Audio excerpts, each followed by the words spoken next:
January 20th, 1953, Washington, D.C. The winter air in the Capitol is freezing, but the hatred is colder. As the inaugural parade begins, a suffocating silence descends on Union Station, a silence so thick, so filled with venom, that it feels like a physical blow. Harry S. Truman, clutching the handle of his suitcase, walks away from the presidency without a backward glance. There is no fanfare for the man who ended World War II. There is only the cold shoulder of a country that can't wait to forget him. His approval rating stands at a catastrophic 22%. To the millions celebrating Eisenhower today, Truman is a mistake. A little man who never belonged in the company of giants. He sits by the window of the Missouri Pacific watching the Capitol fade into the gray winter mist, feeling the crushing weight of their rejection. But Harry Truman is used to being the outsider. He is used to being the disappointment. Long before he was the president America hated, he was a boy fighting for respect in a brutal landscape that had no patience for weakness. This was Missouri in the late 19th century, a jagged, unforgiving borderland where the echoes of the Civil War still rang out in the woods and the creek beds. Missouri was a place of hardscrabble farming and stubborn mules, a land that demanded a specific kind of rugged, violent masculinity. If you couldn't plow a straight furrow, if you couldn't break a horse, or if you couldn't hold your own in a tavern brawl, you were essentially invisible. This was the world Harry S. Truman entered on May 8th, 1884. He was born in a tiny frame house in Lamar, a structure so fragile it seemed to huddle against the vast, howling Missouri prairie. From his first breath, Harry was surrounded by men who measured worth in muscle and grit. But Harry was not a child of muscle. He was a child of the shadows. The first and perhaps deepest wound in Harry's life was physical. His father, John Anderson Truman, was a mule trader, a man of small stature but explosive, combative energy. John was a man who lived for the big score, a man who viewed life as a series of battles, to be won through sheer force of will. He expected a son who would be a reflection of his own fiery spirit. Instead, he got Harry. By the age of 9, a terrifying silence began to settle over Harry's world. While other boys were playing baseball or climbing trees, Harry was squinting at the world as if it were a smeared oil painting. He couldn't see the faces of his friends. He couldn't see the blackboard in school. To Harry, the world was a terrifying, blurry abyss of shapes and colors. When his parents finally took him to an oculist, the diagnosis was shocking. Flat eyeballs. It was a severe form of hyperopia that left him nearly blind without correction. He was fitted with spectacles, thick Coke bottle lenses that cost $125, a small fortune at the time. But those glasses weren't just a medical tool, they were a social death sentence. In the rough and tumble culture of Missouri, a boy in glasses was a sissy. His mother, Martha Ellen, terrified that a stray ball or a punch would shatter the glass and drive shards into his eyes, forbade him from playing any contact sports. Imagine the suffocating isolation of that young boy. Harry would stand on the edge of the playground, the sunlight glinting off his thick lenses, watching the other boys become men through physical struggle. He was the outsider, the girly boy, the freak. Here, a desperate, burning seed took root. A need to prove that the sissy with the glasses was actually the strongest man in the room. Because he couldn't play, he retreated. He fled into the world of books. By the time he was a teenager, Harry had consumed every single book in the local library, over 2,000 volumes. He didn't read fiction, he read history. He lived in the company of Caesar, Napoleon, and Lee. He was building an internal fortress of grandeur to compensate for a physical world that made him feel small and broken. The second wound was financial. Harry's father, John, was a gambler at heart, not with cards, but with the earth. He speculated on land, on grain, on anything that promised a shortcut to the big life. In 1901, the gamble failed. John Truman lost everything. The family was forced to sell their beautiful home and move into a cramped house in Kansas City. Harry watched as his father's pride shattered into 1,000 jagged pieces. He saw the man who was supposed to be a titan become a broken, frantic figure, working as a night watchman just to buy bread. The crushing weight of that shame stayed with Harry forever. He saw that honesty and hard work weren't enough to protect you. He saw his father's reputation evaporate in a sea of debt. This instilled in Harry a lifelong terror of the poverty that destroyed his father. He became obsessed with personal integrity, not just because it was moral, but because it was the only armor he had against the world. There was one escape for Harry: the piano. He was a serious student, rising at 5 a.m. every morning to practice. He loved the structure of music, the way it followed a rigid, logical path to create beauty. He dreamed of becoming a concert pianist, of standing in a tuxedo on a stage, far away from the manure of the Missouri farms. But the world had other plans. As his father's finances collapsed, the piano lessons became an impossible luxury. The music stopped.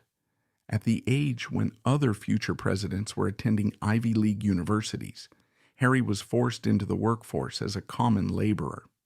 He worked as a timekeeper for a railroad construction crew, living in hobo camps, surrounded by the shadows of the industrial world.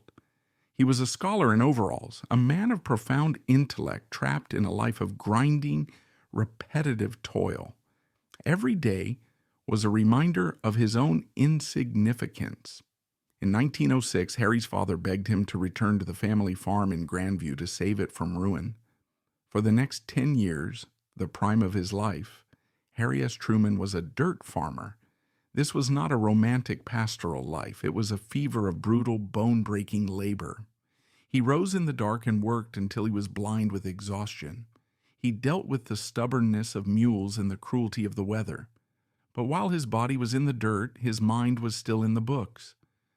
At night, by kerosene lamp, he continued to read the lives of great men, a silent protest against the life he was leading. It was during these years that he began his decade-long pursuit of Bess Wallace. Bess was the golden girl of independence. Her family lived in a mansion. They were the aristocrats of the town. Harry was a dirt farmer with a failed father. For years, Bess's mother looked at Harry with nothing but contempt. He was not good enough. Every time Harry walked up the steps of the Wallace mansion, he felt the shivering cold of his own inadequacy. He was a man who had nothing but his word. He wrote Bess hundreds of letters, vulnerable, longing, and desperate letters. They are the record of a man trying to convince a woman and himself that he was more than just a man behind a plow. Then came 1917. The world was at war. For Harry, the Great War was a godsend. It was the exit ramp from a life of insignificance. He was 33 years old. He was technically too old to be drafted. And of course, he was legally blind without his glasses. But Harry knew that if he stayed on the farm, he would die a nobody. He would become the ghost of his father. He went to the recruitment office and cheated. He memorized the eye chart row by row. He lied his way into the greatest slaughter in history because he was more afraid of the silence of Missouri than he was of German artillery. He was sent to France as the captain of Battery D, a unit of rowdy, rebellious Irish Catholics from Kansas City who were famous for breaking their officers. They looked at the sissy with the glasses and prepared to destroy him. But they didn't know about the 10 years of anger Harry had stored up. They didn't know about the thousands of books. They didn't know about the man who had been told he wasn't man enough his entire life. In the Vosges Mountains, under a sudden and terrifying German barrage, Battery D panicked. They began to run. Harry didn't run. He stood in the mud, his glasses fogged by the smoke of the explosions, and he unleashed a roar of profanity that shocked the soldiers into silence. He stood his ground while the earth shattered around him. For the first time, Harry Truman felt the shivering electricity of power. He had looked into the abyss and he hadn't blinked. He brought every one of his men home. But as he returned to America in 1919, he was about to face a different kind of war, one of debt, betrayal, and the dark politics of Kansas City. The train that carried Captain Harry Truman back to Missouri in 1919 was filled with the rhythmic clatter of victory, but inside his own mind, the noise was far more discordant. He sat by the window, his eyes hidden behind those thick magnifying lenses, tracing the flat, familiar horizon of the Midwest.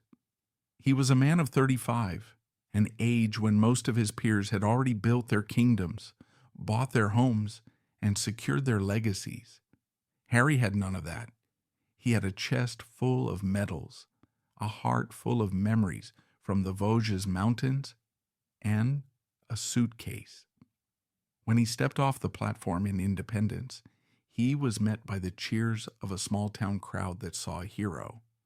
But as he walked toward the grand, white-pillared mansion on Delaware Street, the Wallace home, he felt the shivering chill of reality.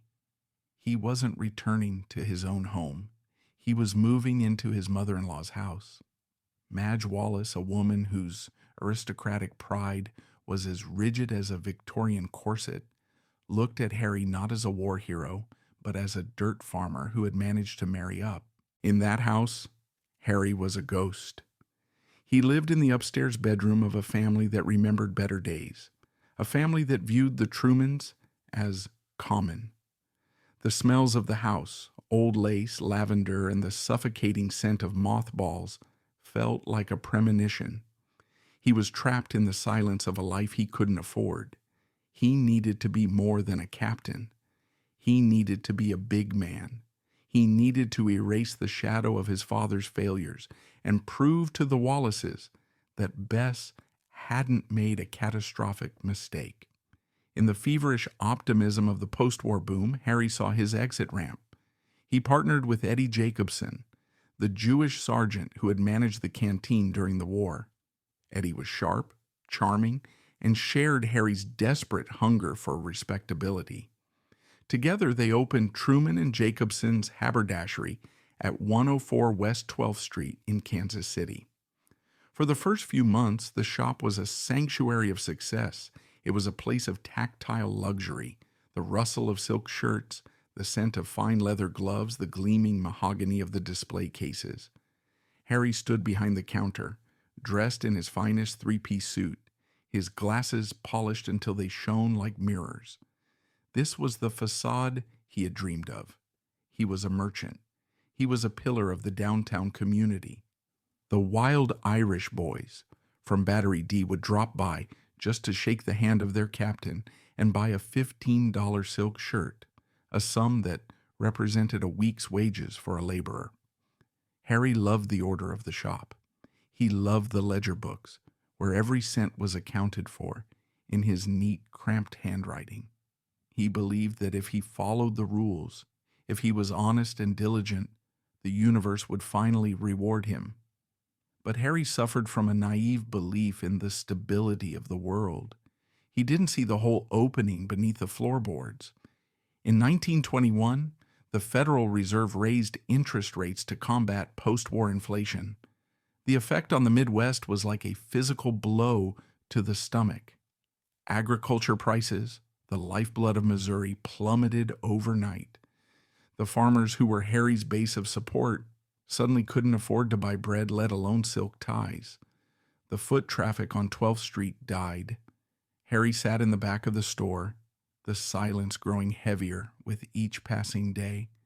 He watched as his inventory, the beautiful hats, the high-collared shirts, became a graveyard of dead dreams.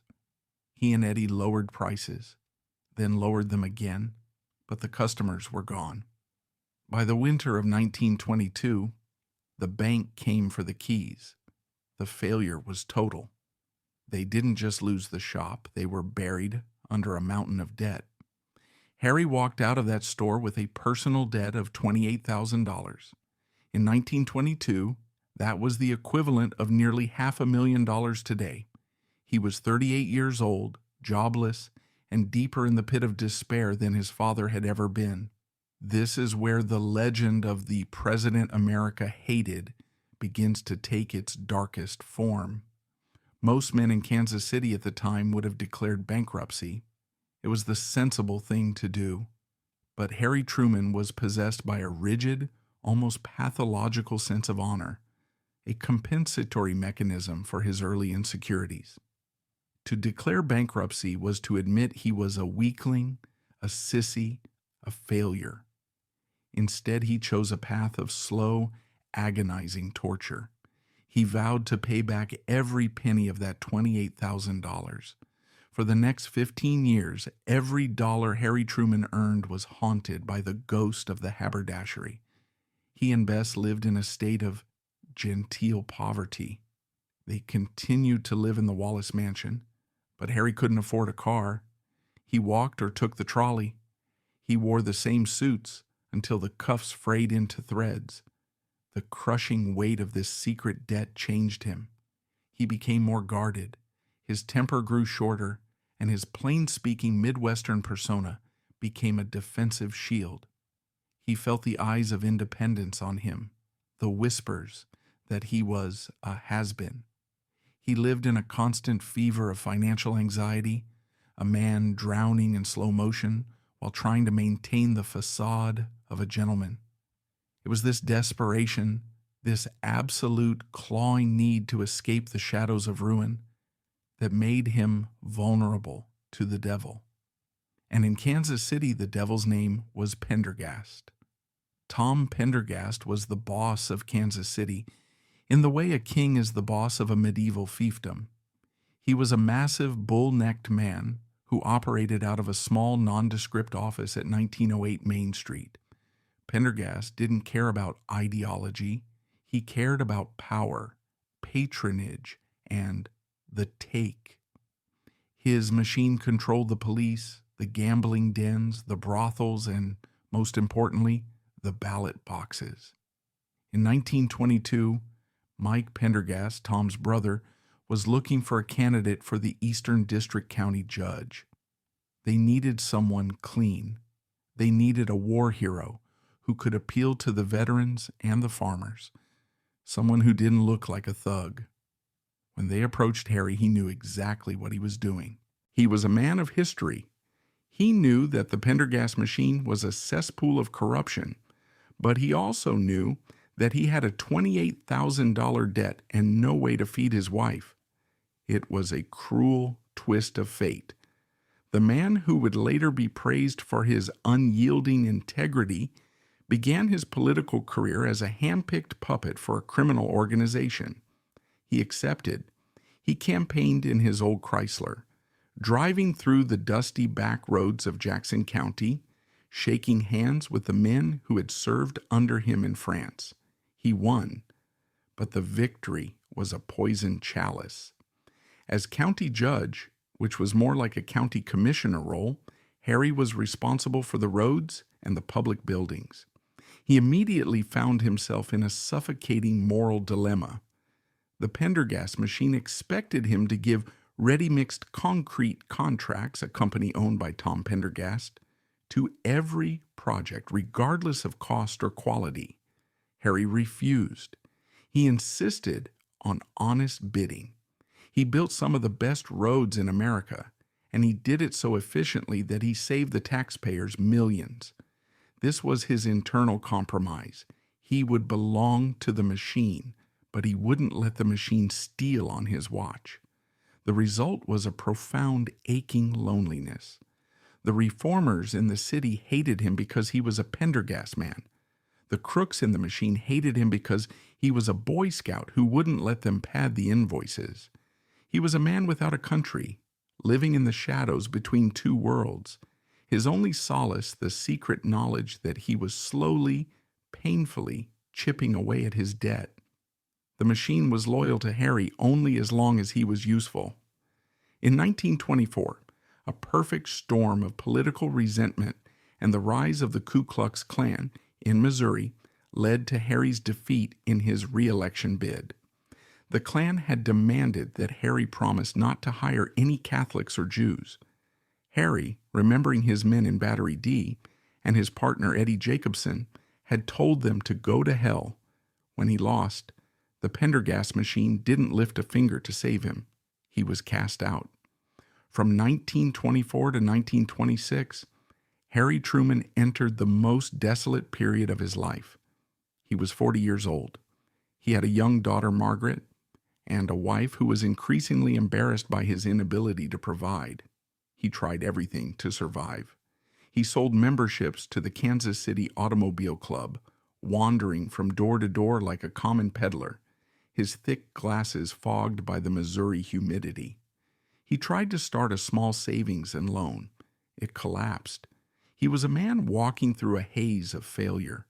He would sit in the library for hours, not to read, but simply to escape the silence of the Wallace house. He felt the ghosts of his ancestors mocking him.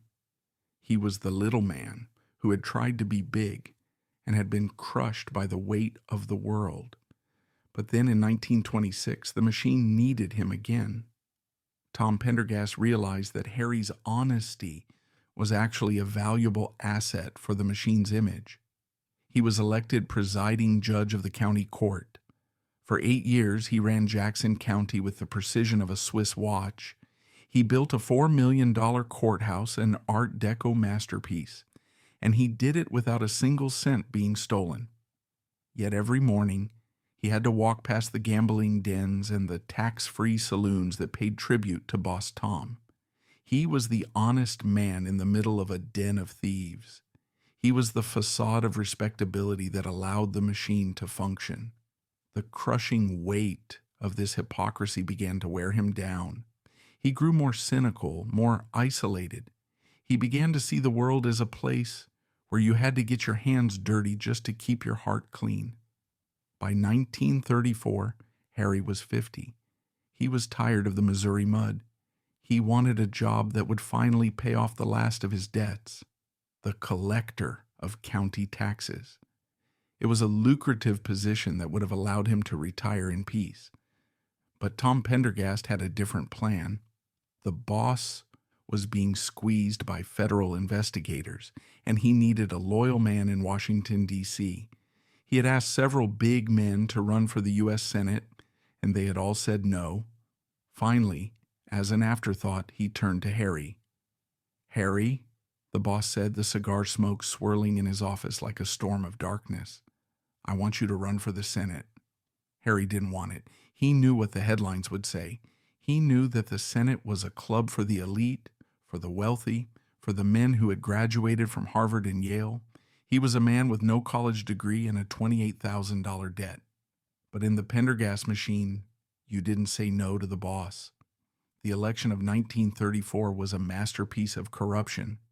In Kansas City, the Pendergast goons ensured that Harry received 120,000 votes to his opponent's 1,200. Ghost voters rose from the cemeteries to cast their ballots for Harry. It was a stolen seat, and everyone in America knew it. When Harry S. Truman arrived in Washington, D.C. in 1935, he was treated as a pariah. His fellow senators wouldn't sit next to him in the cloakroom. The press mocked him as the senator from Pendergast. He was a joke, a puppet, a low-level hack who had been sent to the Capitol to protect a gangster. He stood on the floor of the Senate, a small man in a cheap suit, surrounded by the silence of a room that despised him. He was lonelier than he had ever been in the trenches of France. He was a man of integrity who had been elected by fraud. He was a man of the people whom the people hated. But what they didn't see was the fire in his eyes. Harry Truman had spent his whole life being underestimated. He had spent his whole life fighting the abyss. He wasn't there to represent Pendergast. He was there to prove that he belonged in the room. He was going to work harder, study longer, and be more honest than any of them. He was the little man with the thick glasses, and he was about to start a fire that would burn the old world to the ground. But the cost of that fire would be his soul, and the world would never forgive him for the light it provided. Washington, D.C. in the mid-1930s was a city of titans and aristocrats. It was the era of Franklin Delano Roosevelt, a man of cigarette holders, sweeping capes, and a voice that purred with the confidence of old money. Into this world of silver spoons and grand oratory stepped Harry Truman, a man who still smelled of Missouri dust and failure. He arrived at Union Station with his wife Bess and daughter Margaret, carrying the crushing weight of a reputation he hadn't earned. He was the senator from Pendergast. To the Washington elite, he was nothing more than a political accident, a bagman for a corrupt Midwestern boss who had been sent to the Capitol to occupy a seat that belonged to a better man. When he walked through the halls of the Senate office building, the silence from his colleagues was deafening. They didn't just disagree with him. They looked through him as if it were made of glass. Harry retreated into the only thing he knew: work. While other senators spent their nights at cocktail parties at the British Embassy, Harry sat in the shadows of the Senate library. He studied the rules of the chamber with the same obsessive intensity he had once applied to the lives of great men as a boy.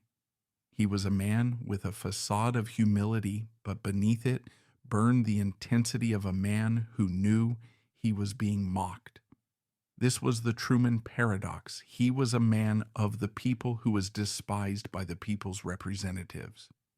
In 1939, the sky fell on Kansas City. Tom Pendergast, the man who had bought Harry's seat, was indicted for tax evasion. The big boss was heading to Leavenworth Prison. In the eyes of the public and the press, Harry Truman was a dead man walking. They expected him to denounce Pendergast, to turn his back on the machine to save his own skin. But Harry Truman's loyalty, a rigid, old-fashioned code that valued a man's word over his survival, refused to break. "I am not a fair-weather friend," he told the vultures of the press. He stood by Pendergast even as the boss was led away in handcuffs. The backlash was savage. He was mocked as a lackey. In his 1940 re-election campaign, he was written off by every major newspaper in Missouri. He was broke, he was isolated, and he was facing a primary opponent who was younger, richer, and cleaner.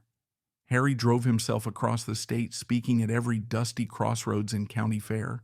He was a man on the edge of the abyss, fighting for his political life with a desperate, clawing energy. Against all odds, he won. He won because the farmers and the veterans, the men who knew what it was like to be counted out, saw themselves in him. He returned to Washington no longer as a puppet, but as a survivor. But the world was about to enter a period of shattering violence, and the little man from Missouri was about to find a mission that would make him the most powerful watchdog in American history. As 1941 dawned, America was preparing for a war it wasn't yet in. Billions of dollars were being poured into military contracts. Harry, with his farmer's eye for waste and his veteran's memory of shoddy equipment in France, smelled a rat.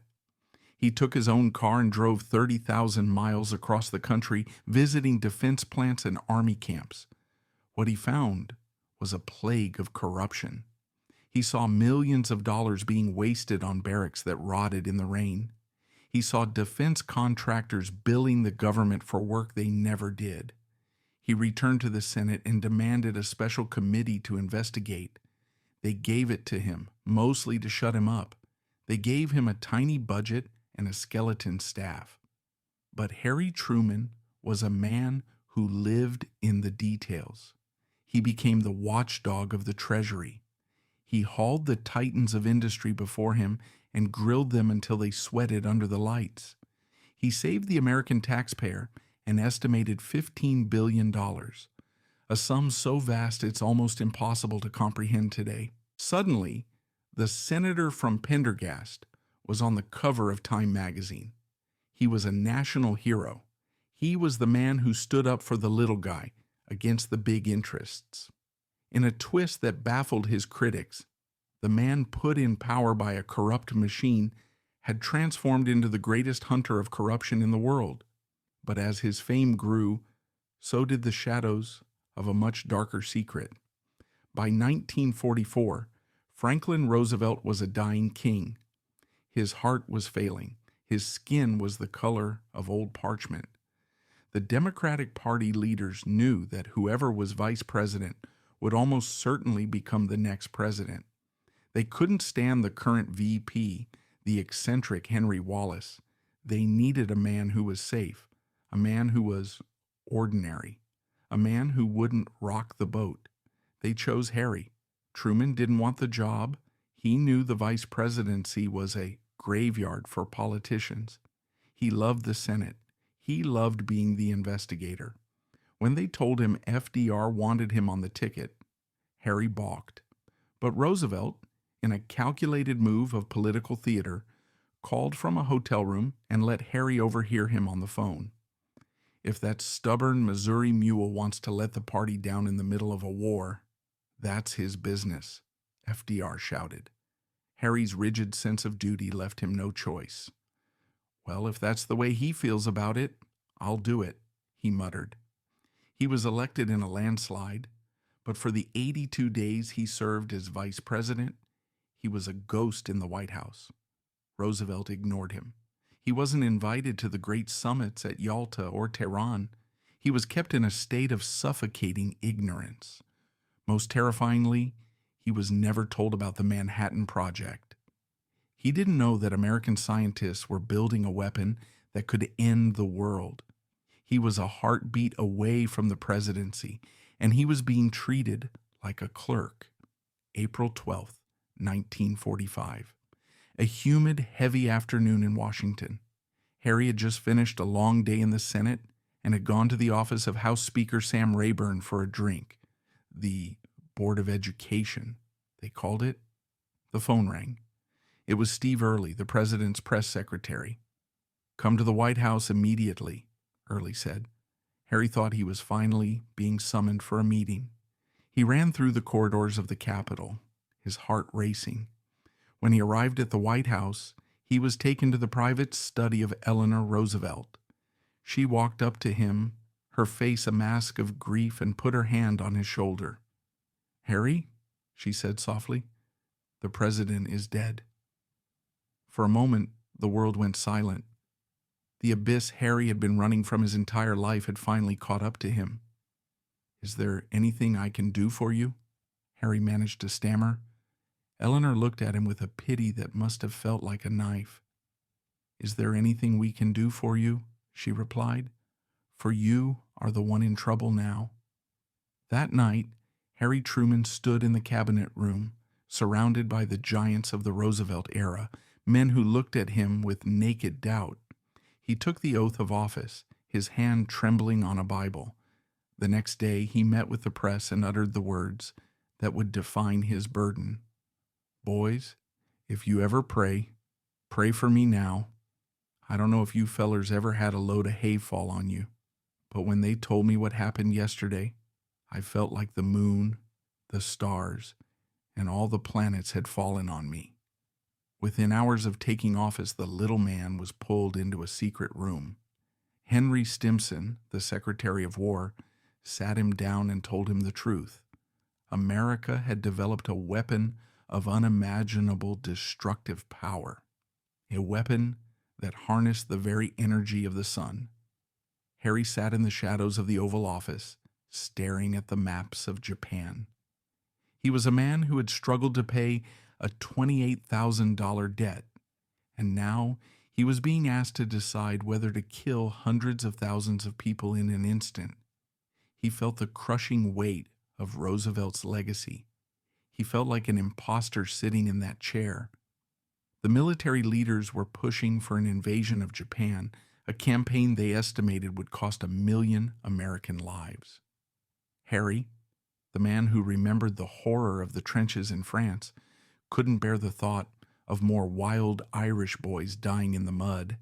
He was being pushed toward a decision that would haunt him for the rest of his life. He put on the facade of the decisive leader. He wrote in his diary about the beasts of the Axis powers. But in the quiet moments, in the silence of the great white jail, he was a man terrified of his own power. He was the accidental king, standing at the precipice of a new and terrifying age. And the world, which had loved Roosevelt like a god, was waiting for him to fail. He was the president America didn't want, holding the weapon the world didn't yet know existed. The clock was ticking toward August, and the little man was about to make a decision that would burn his name into the history of the world, in a fire that would never, ever go out. The summer of 1945 was not a season of warmth, but a season of suffocating heat and unbearable choices. In the Oval Office, the air felt thick, not just with the humidity of a Washington July, but with the invisible presence of a ghost. Everywhere Harry Truman turned, he saw the shadow of Franklin Roosevelt, the desk, the maps, the very scent of the room. It all belonged to a man who had been a god to the American people. Harry was merely the mortal left behind to clean up the wreckage of a world at war. He was now the little man, standing at the center of a storm of fire. The war in Europe was over, but the Pacific was a bleeding wound that refused to close. Every morning, Harry was handed reports of the mounting casualties on Okinawa and Iwo Jima. He saw the numbers, not as statistics, but as faces. He remembered the trenches in France. He knew what it meant to send wild Irish boys into the teeth of a machine gun. The crushing weight of his responsibility was no longer a metaphor. It was a physical pressure that made his head ache and his vision blur behind his thick spectacles. It was in this state of exhaustion that the full reality of the Manhattan Project was laid bare before him. Secretary of War Henry Stimson brought a file into the Oval Office that seemed to vibrate with a dark energy. He told Truman that the United States had successfully tested a gadget in the desert of New Mexico. It wasn't just a bigger bomb, it was a shattering of the laws of nature. It was the power of the sun, harnessed in a metal casing. Harry sat in the silence of the office, staring at the photographs of the Trinity test. He saw the mushroom cloud, a pillar of fire that reached into the heavens, and he felt a cold, visceral dread. He was a man who had spent his life trying to pay off a $28,000 debt with honesty and hard work. Now he was being asked to decide whether to authorize a massacre of hundreds of thousands of people to save millions more. The military advisors were blunt. They told him that an invasion of the Japanese home islands would be a bloodbath that would last until 1946 or 1947. They projected 1 million American casualties. They talked about the fanaticism of the enemy. But Harry, the student of history, saw the precipice. He knew that once this fire was unleashed, the world would never be the same. The buck stops here was no longer a slogan. It was a death sentence he had to sign.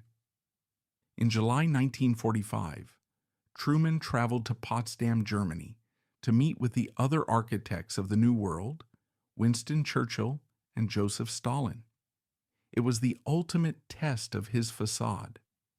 Churchill was a master of the English language, a man who spoke in rolling cadences of history. Stalin was a predator, a man with dead eyes who ruled through terror and silence. Harry felt like a provincial clerk at a table of emperors. He wore his sharp suits and his fedora, clutching his briefcase as if it were a shield. He wrote to Bess, telling her he felt like he was in a den of thieves. But then the telegram arrived from the desert. The baby is born. The bomb was ready. Suddenly, the little man had a secret. He felt a surge of confidence that bordered on the dangerous. He stood up to Stalin. He spoke with a blunt Midwestern steel that took the Soviet dictator by surprise. But inside, the tension was rising. He knew that the countdown had begun. He issued the Potsdam Declaration, a final warning to Japan to surrender or face prompt and utter destruction. When the Japanese ignored the warning, Harry didn't hesitate. He gave the order. He authorized the use of the fire. August 6, 1945. Truman was aboard the USS Augusta, returning from Europe when the news reached him. A single B-29, the Enola Gay, had dropped a single bomb on the city of Hiroshima. In an instant, 70,000 people were vaporized. The city was turned into a shattered wasteland of black rain and scorched shadows. When Harry heard the news, he didn't weep. He didn't retreat into prayer. He jumped up and shook the hand of the captain. "This is the greatest thing in history," he shouted. It was a moment of pure, compensatory bravado. The sissy from Missouri had just unleashed the ultimate weapon. He felt the exhilaration of a man who had finally ended the slaughter.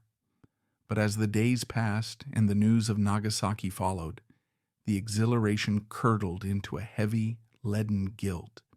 He saw the photographs of the atomic ghosts, shadows of human beings burned into the stone. He began to receive letters from scientists and religious leaders, calling him a war criminal. He put on the facade of the resolute leader. To the public, he was the man who had no regrets. He famously told an interviewer years later that he never lost a night's sleep over the bomb, but his private papers tell a different story. He wrote of his dread of the weapon.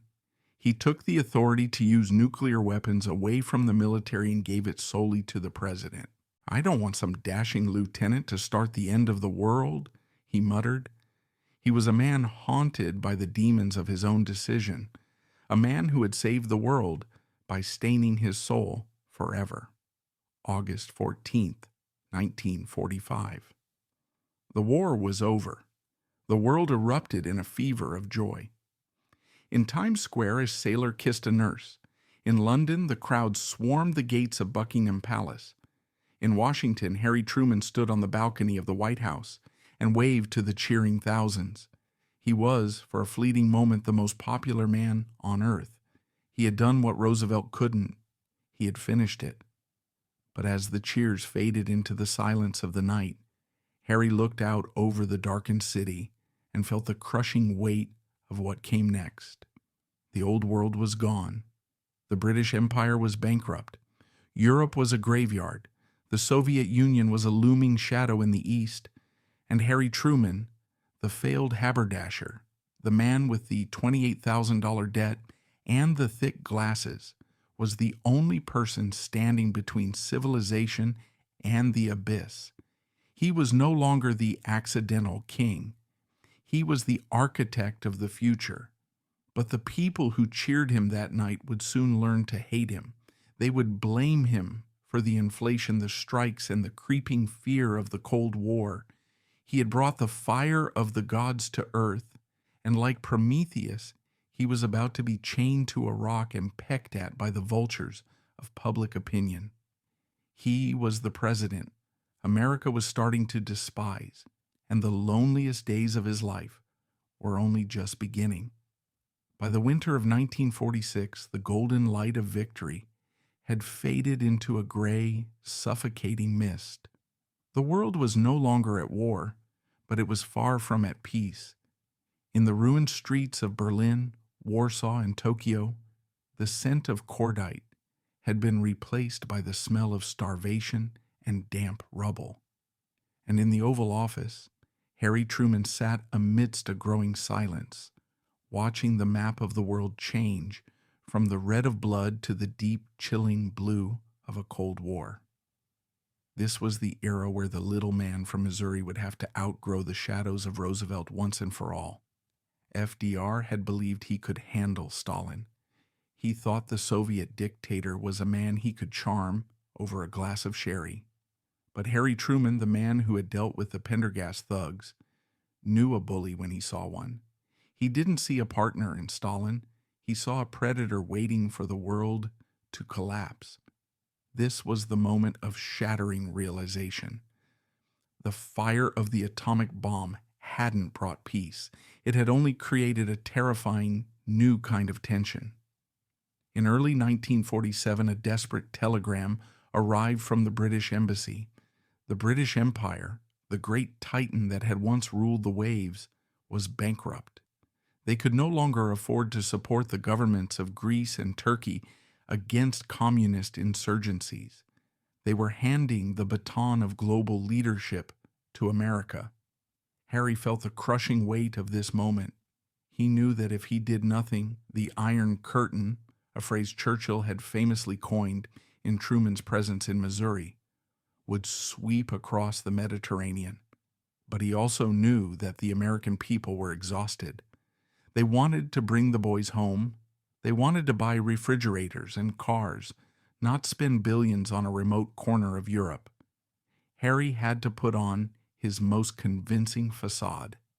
He went before a joint session of Congress and delivered what we now call the Truman Doctrine. He spoke with a blunt, unadorned Midwestern steel.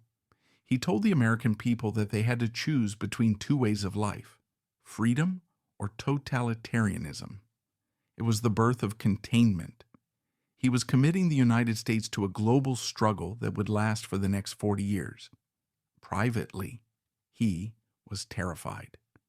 He wrote in his diary about the frightful responsibility of leading a nation into a twilight struggle.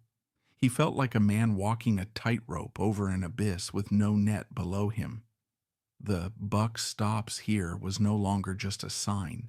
It was a rhythmic pulse in his brain, a constant reminder that if he slipped, the world would burn in a second, final fire. While he drew lines in the sand against Stalin, Harry also knew that you couldn't fight communism with bullets alone. You had to fight it with bread and hope. He authorized the Marshall Plan, a $13 billion investment to rebuild the shattered economies of Western Europe. Yet, in a moment of profound humility for a man who craved validation, he recognized his own limitations. He knew that if he put his own name on the plan, the Republican Congress would kill it out of spite. He was the president America hated, after all. So he gave the credit to George Marshall, his Secretary of State. "I don't care what they call it," Harry muttered to his aides, "as long as it works."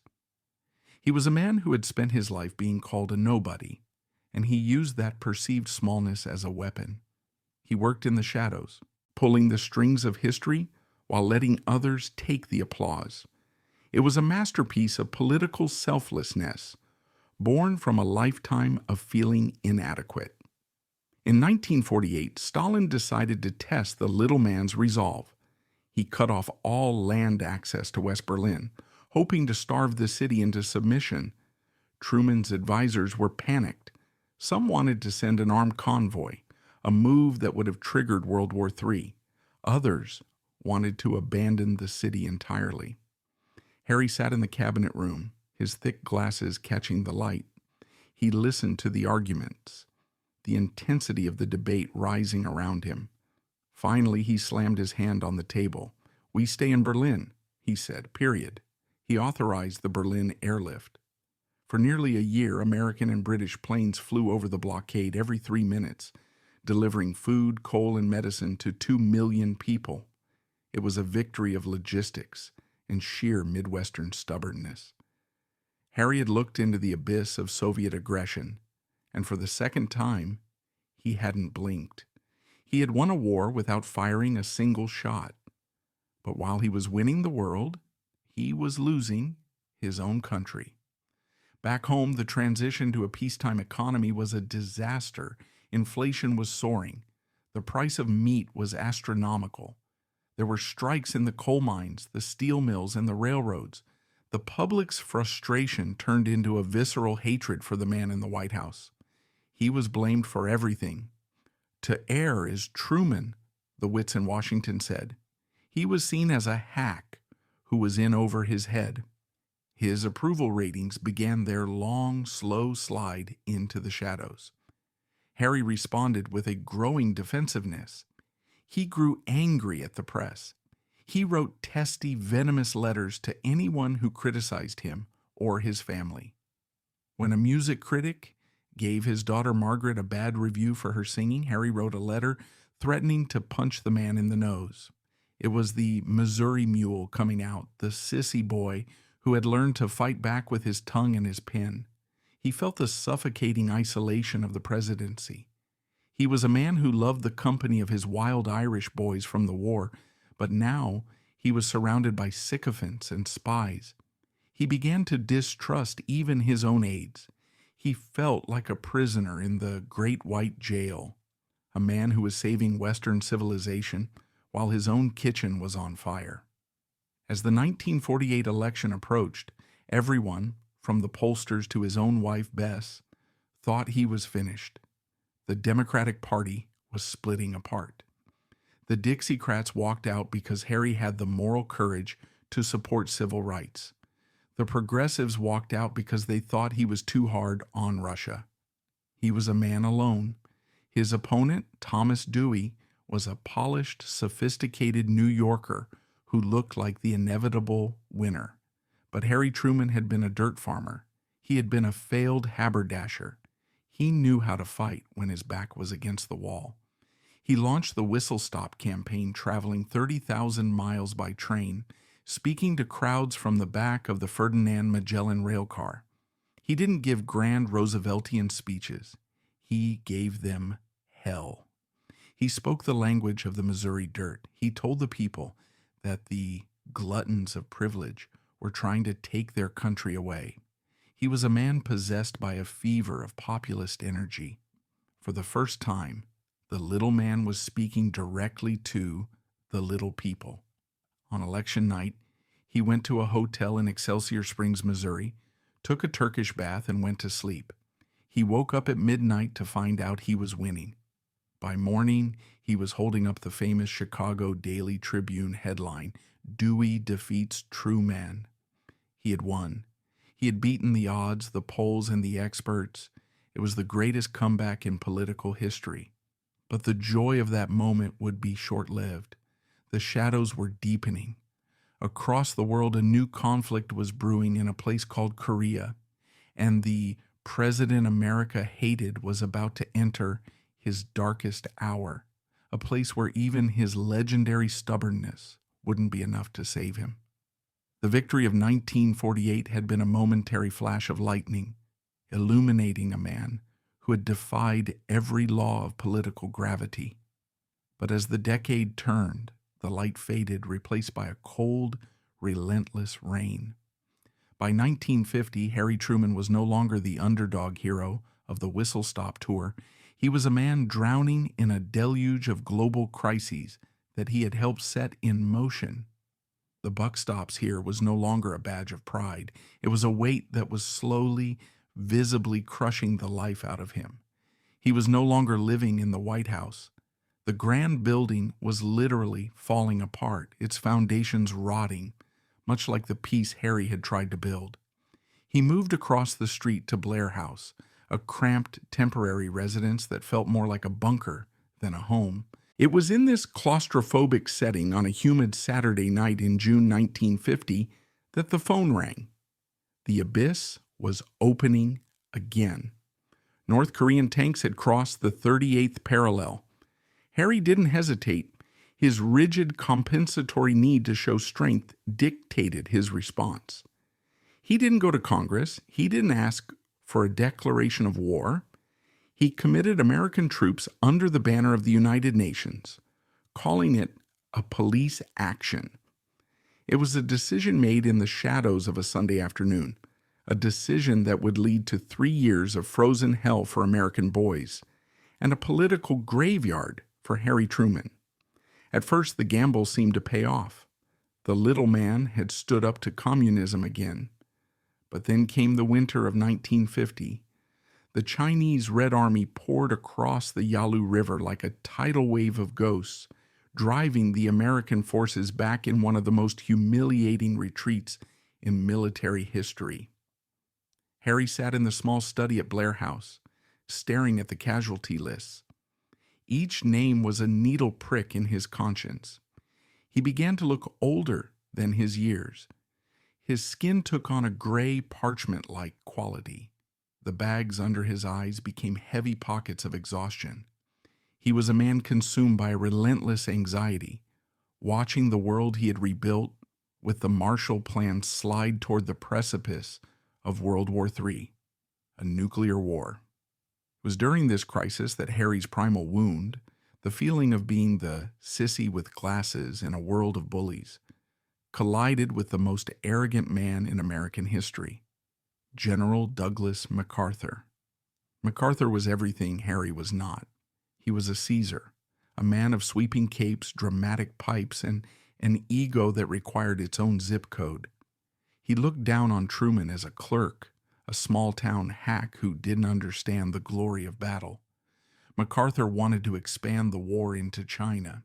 He wanted to use the atomic bomb.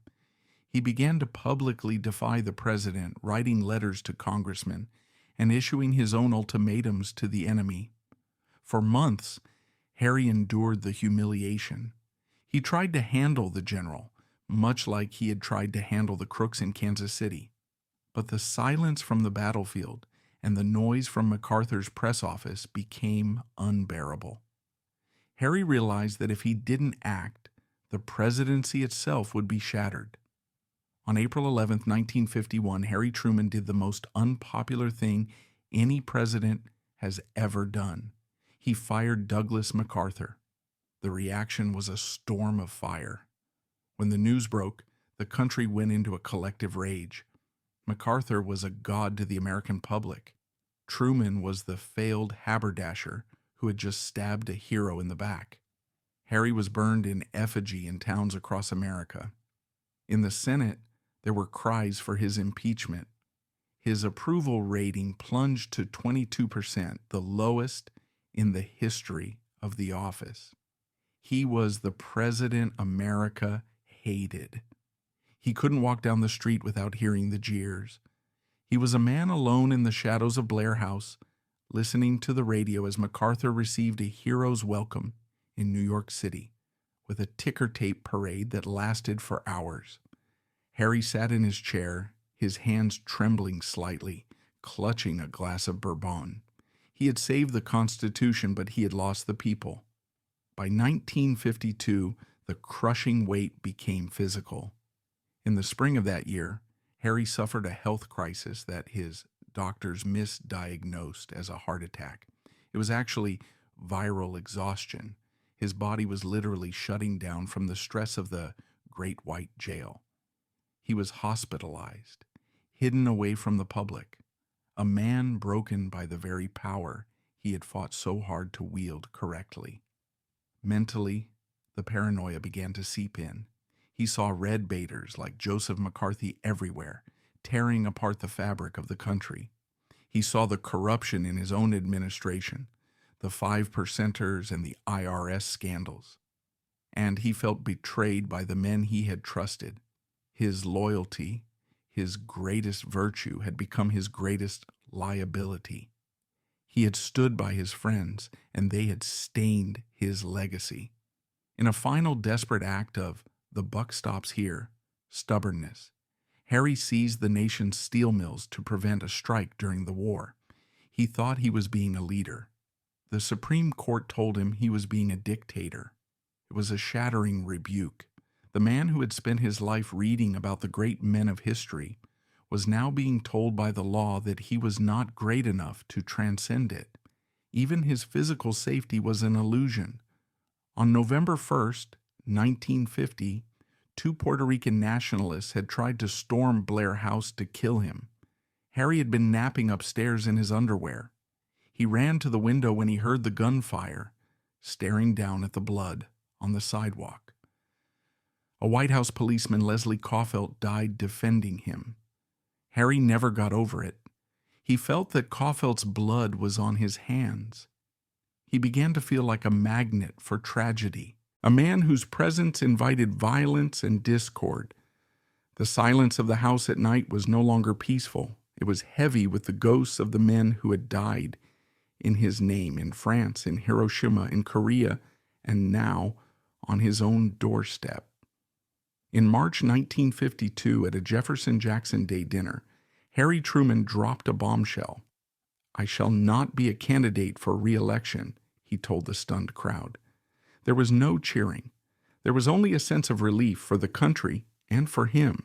He was a man whose time had passed. The New Deal era was dead, and a new, colder age was beginning.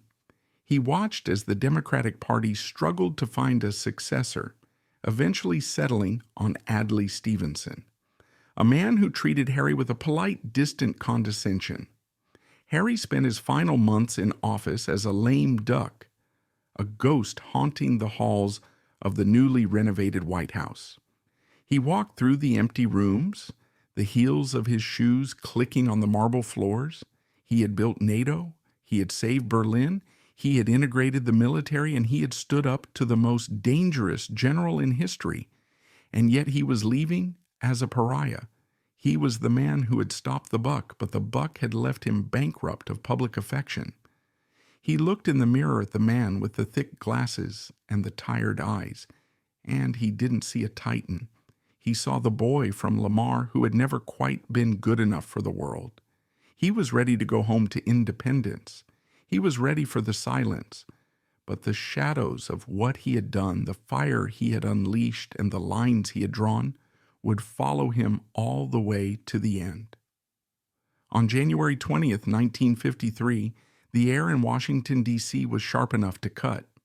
As Dwight D. Eisenhower was sworn in as the 34th president, Harry S. Truman, the man who had carried the world on his shoulders for nearly 8 years, did something that felt almost revolutionary in its simplicity. He walked away. There were no military honors at the train station. There was no government aircraft waiting to whisk him to a secluded estate.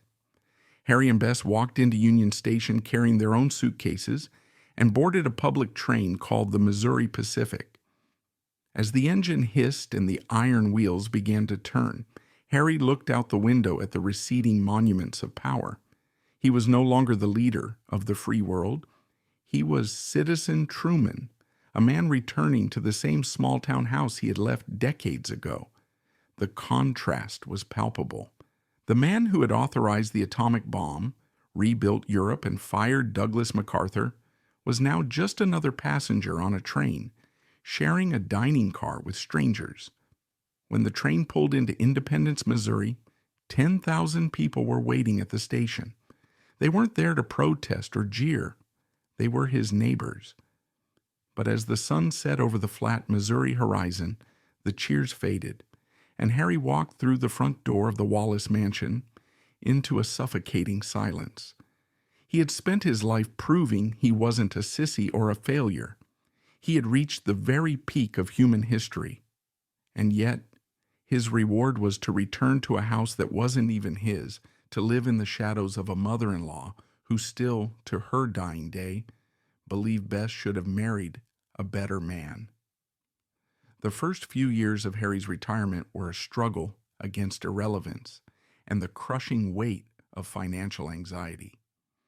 At 68 years old, Harry Truman was a man of the old world. He refused to sit on corporate boards. He refused to use his presidency to make a fast buck. He believed that the dignity of the office was a sacred trust, one that could not be sold for silver. But the reality was grim. In 1953, there was no presidential pension.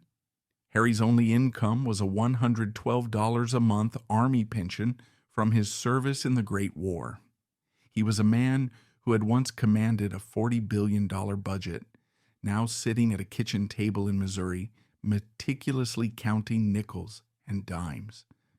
The abyss of debt, the ghost that had haunted him after his haberdashery failed, was back, whispering in the corners of the dark hallways. He spent his days in a small office in Kansas City, answering bags of mail by hand. He drove his own car, a black Chrysler, often getting into minor traffic accidents because he refused to believe he was an old man with failing eyesight. He was a man desperately trying to maintain the facade of the everyman, even as the world around him was changing into a televised nuclear age spectacle. To escape the silence, Harry poured his remaining energy into building his own monument, the Harry S. Truman Presidential Library. He didn't want a mausoleum. He wanted a classroom for democracy. He spent his days at the construction site, often wearing his old farmer's hat, talking to the laborers. He was a man trying to curate his own history, trying to explain to future generations why he had made the choices that had shattered the 20th century. In 1955 and 1956, he published his memoirs. Writing them was a battle with the ghosts of his past. He had to relive the horror of Hiroshima, the stalemate of Korea, and the vitriol of the MacArthur firing. In public, he maintained his no-regrets stance, the Missouri mule who never looked back. But his drafts reveal a man who was deeply aware of the moral burden he carried. He was a man of the 19th century who had been forced to invent the ethics of the 21st. The fever of his presidency had broken, but the scars remained, etched into his face like the cracks in the Missouri soil. It was during this period that Harry Truman engaged in one final masterful bit of political theater. He cultivated the image of the pauper president. He told Congress and the press that he was struggling to pay his bills, a narrative he used to shame the government into passing the Presidential Pension Act of 1958. He got his pension, $25,000 a year. But the truth emerged decades later when historians discovered that Harry wasn't nearly as poor as he claimed. He had inherited land and made savvy investments. He had amassed a fortune of nearly $650,000, roughly $7 million today. He was a man who had lied about being poor to ensure that future presidents wouldn't have to sell their souls to survive. It was his final act of plain-speaking deception, a man who understood that in America, the only thing people love more than a hero is a humble underdog. As the 1960s dawned, the president America hated began to see the tide turn. A new generation of leaders, John F. Kennedy and Lyndon B. Johnson, began to look back at the Truman years with a new sense of awe. They saw that the lines Harry had drawn in the shadows of the Cold War were the only things holding the world together. In 1965, Lyndon Johnson traveled to Independence to sign the Medicare Act. He chose that location for a reason. He wanted to give Harry Truman the first Medicare card. Harry sat there, a frail man of 81, his thick glasses perched on his nose, and he wept. He had been the first president to propose national health care, and he had been mocked as a socialist for it. Now, as he stood in the twilight of his life, he was seeing his dreams become reality. The little man was finally being recognized as a giant, but the physical cost of his life was mounting. In 1964, he suffered a fall in the bathroom of the Wallace house, a shattering accident that broke his ribs and his glasses. He was never the same. The sharpness of his mind remained, but his body was a crumbling fortress. He became a recluse, rarely leaving the house on Delaware Street. He spent his days listening to the radio and staring out the window at the world he had helped create, a world of civil rights, of NATO, of nuclear standoffs. By 1972, Harry was a man of 88, a relic of a vanished age. He was the last president to have seen the frontier close and the only one to have seen the atomic age open. On December 5th, he was admitted to Kansas City's research hospital with heart failure and lung congestion. For 21 days, he fought with the same stubbornness that had defined his life. He lay in the hospital bed, surrounded by the silence of a winter in Missouri. He was no longer the President America hated. He was a symbol of an era when the buck stopped where it was supposed to. On December 26, 1972, the day after Christmas, the Missouri Mule finally gave out. He died at 7:50 a.m. as the first light of a cold Missouri morning touched the window of his room. Harry S. Truman was buried in the courtyard of his library, just as he had requested. He didn't want to be in Arlington. He wanted to be at home in the dirt that had forged him. When we look back at the life of Harry Truman, we see a man defined by a paradox, an overcompensated need for strength born from a childhood of weakness. This flaw made him capable of the most terrible and the most noble acts in history. It allowed him to drop the bomb and fire MacArthur, but it also allowed him to rebuild Europe and stand up for the little guy.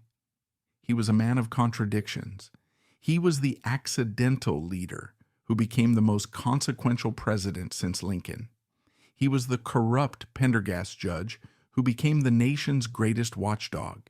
He was the president America hated, who died as the nation's moral conscience. His legacy is a cautionary tale and an inspiration. It teaches us that leadership is not about being a great man with a silver spoon and a perfect pedigree. It is about a common man who is willing to stand in the abyss, take the crushing weight of a decision and say, "The buck stops here." Harry Truman proved that you don't have to be a god to change the world. You just have to be a man who is too stubborn to blink, even when the fire of the sun is in your hands. He left us a world that is flawed, dangerous, and complex, but he left it to us with his hands clean and his conscience, however haunted, intact. He was the ordinary man who did the extraordinary, and in the end, he found his way back home, walking through the shadows into the light of history.